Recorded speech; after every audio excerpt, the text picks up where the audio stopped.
Okay, YouTube, another bright and sunny day in the world of Minecraft. And here we come for another Thaumcraft tutorial.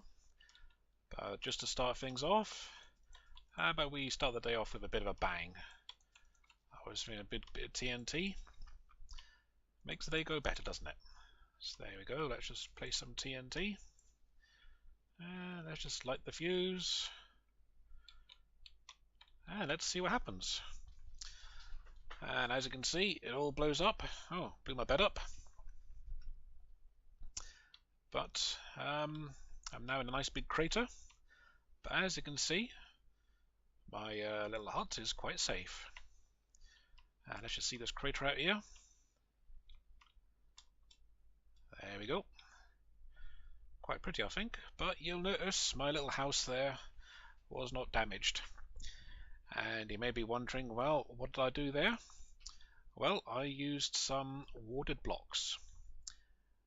And I'll be showing you in just a minute how to make those. So let's cut to that now. So, warded stone and doors.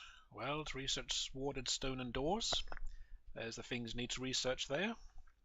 And you get the research. I think we've done enough of those for you to know how to do that now. Cognito, you get from paper. Looks like Imperator, you can get that from rubber. Along with Motus, that's from rubber as well. Machinia, the gears there. No, stone button. And Tutorman, the armor. You can get that from leather, I think. And of course, any old bits of armor you may have lying around. And that will enable you to get the warded stone and doors. And the warded stone is quite easy to make. Just lay out the items there on the arcane work table. There you can see, just like that. And you get 32 blocks of stone, so very generous recipe. And you get all sorts of different colours as well. And if you want to make some glass to go with it, which is probably a very good idea. There you go, there's a recipe for the glass blocks.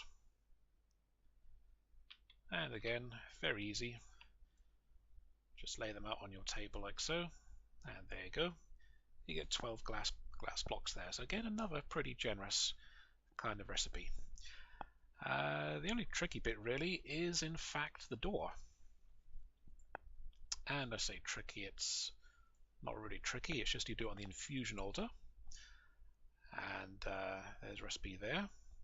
So let's go and make ourselves a door, I suppose. Now the warded doors, the arcane doors, you do them on the infusion altar. There's a recipe there. So let's go and take a look at that. There we go. Lay the blocks out like so. And of course, being the infusion altar, you need to throw some aspects into a nearby crucible. So let's do that now. You need Machinia, which, as I mentioned, you can get from the buttons. You need Imperator, which I think I said you can get from the rubber bar there. And also Cognito, which you can get from the paper sheets there like so. And there's other things as well, of course, but those are just the ones that come to mind. So let's go and throw those in. In they go. And in they go. And there we go. Now we can pick ourselves up the arcane door. And there we go. So we've got warded stone blocks, we've got some warded glass, and we've got an arcane door. So let's go and see how we use those. Well, placing the blocks is very easy. You just simply place them as you would any other block. And you can build quite happily with them. They come in a variety of colours for you, so you can make all kinds of interesting little structures and things. And there you go, we can just do that and quickly build up a quite little safe little area using the blocks like so. I'm just showing you how to place them, so I'm not really thinking what I'm making. But as you can see, you could quite easily make yourself a safe little base and be secure from griefers and anything else like that.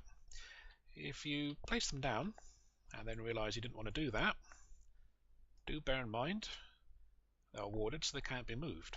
So here I am battering away with a pickaxe, and nothing's happening there, as you've seen. It's also resistant to TNT. It's actually resistant to nuclear explosions as well, by the way, and ghasts, I think, and certainly creepers. So if you want to pick the blocks up, well, it's quite easy. Just get your wand and wave it, right click at the blocks like so, and you can pick them back up again. You're the only person who can do that. Only the person who placed the blocks can remove the blocks with the wand. Anybody else won't be able to do anything to them. So they're very handy little items. And something you could use these for, I suppose, is a containment building for nuclear reactors. Because if a nuclear reactor explodes, the water blocks will contain the explosion for you. And there you go, there's the the water blocks. Oh, the door. Just to show you what the door will do. Obviously you need a door to get in and out of your base or whatever. Now as it stands, that door, only I can operate the door. Now if somebody else was coming along, they would not be able to open the door at all. It wouldn't open for them. It's like a locked door. There are two keys you can get. There's the Iron Arcane key, and what you can do with that is right click on a door. That will link the key to that door, so you can give that key to somebody else and they can go through the door, but only they can, nobody else. If you want to give access to a group of people, then for that you will need the gold key. And there you go, that key is now linked to that door. And all these recipes, I do believe they are all inside the Thaumcraft there. I've already shown you these recipes here. And there you go, there's the key. Iron ingot, 3 nuggets, and you can probably guess the gold key is a golden ingot and 3 nuggets. And there you go, quite useful little item, I think you'll agree. That's your warded stone and doors. So happy building your base. And there's one other item I'm going to show you, which is also very useful. So let's just pause the video here. Welcome back. The next item is the Goggles of Revealing. And the Goggles of Revealing, you need the researches that are shown there. Cognito from paper or books, Precantio from force nuggets, I think that is, Visium from carrots, Tutamon from, I don't know, leather armor and armor, and Mutatio, which can be a bit of a tricksy one to guess, to get. You can get it from moss stone, and you can make moss stone if you have wheat and stone and water, so they're all fairly easy to get hold of. And once you've done your research there, you can then get your Goggles of Revealing, which are very useful items. And to make them, all you need is 2 thermometers, which we've already come across before, some leather, some gold laid out on an infusion altar, and some extra aspects like that. So let's go and make one. There we go, I've got my items all laid out, my wand's ready. I just need to put the various extra essences in. Visium, there we go, carrot, Mutatio, there we go, moss stone, Precantio, there we go, force nugget. So let's go and put those into our cauldron, and in they go. And there we go. There we go, the Goggles of Revealing. And they are a very useful item indeed. And I'll show you what we can do with them in just a jiffy. Right, the Goggles of Revealing. Pretty obviously, they go on your head. They're goggles. There we go. Nice pair of glasses that I'm wearing there. And it's a good idea not to wear them in combat because, well, for one thing, they don't offer any protection. Now they're fairly tough, they take a fair bit of abuse, but what's the point in damaging them? If you do damage them, you'd be pleased to know you can actually repair them on an anvil with some gold. And now I've got the goggles on. If you look at the bottom left of the screen there, you'll now see a little display has appeared, showing a little purple bar and the words A and F. The A refers to the aura in the area, the magical aura. It's 296 out of 296, so it's a fully charged node nearby. And the F refers to the flux, which is the level of contamination we've made in an area. And at the moment, that says none, which is a bit of a surprise. I've been doing a fair bit of Thaumcraft here for a while, and I expected some, but that's okay. None is good. So your goggles will show you that now. And something else it does, which is very useful. Up to now, we've had to guess what we've been putting into the cauldron, and if we lose count, it means we start wasting aspects. But now, as we throw things into the cauldron, you can see it will show us how much of the aspects that are there. So that makes it much harder to lose count. That makes it a lot easier for us to keep track of what we're doing. So that's one very good use for the goggles are revealing. And I'll show you the other use in just a minute, and we'll have a little word about aura nodes, which is fairly important. So I'll pause the video here and get right back to it. Okay, so let's take a look at a node. You'll see here the aura is 296, and it always tells you the values for the very nearest aura or the last aura you were at. Bit of a difference there. And at the moment, the nearest one has 296V in it and no flux.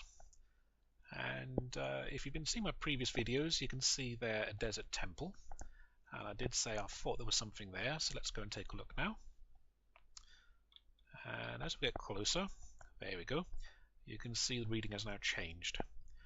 The aura is 949 out of 949, which is absolutely enormous. But look at the flux. The flux is now moderate. If you've got moderate flux in an area, it does tend to result in some bad things happening. So you don't want to go much more higher than moderate. The next step I think is high, and then you definitely have a lot of trouble after that point there. Now inside temples, non-obsidian pillars, you will get these nodes, and as you can see, that's a pretty big one. And there you go, there is an aura node. Now the purple flashes coming out of it, that shows there's a bit of flux building up, and I do believe that is a dark or an unstable node because of all the flux, which means it's going to generate flux naturally anyway. And like I say, that's a bad thing. It means you're going to get attacked by wisps and zombies and stuff like that. So it's a good idea either to move away from it, don't put your base near it, or to have some sort of plan in place to deal with this, because if you're near it, you are going to have to deal with it at some point. And when we take the goggles off, as you can see, you can't actually see it, it's got no physical effect on anything. But it's there all the same.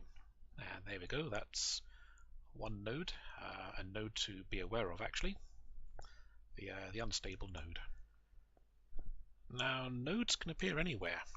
They can appear in forests, underground, in the middle of the air. They can appear anywhere and everywhere.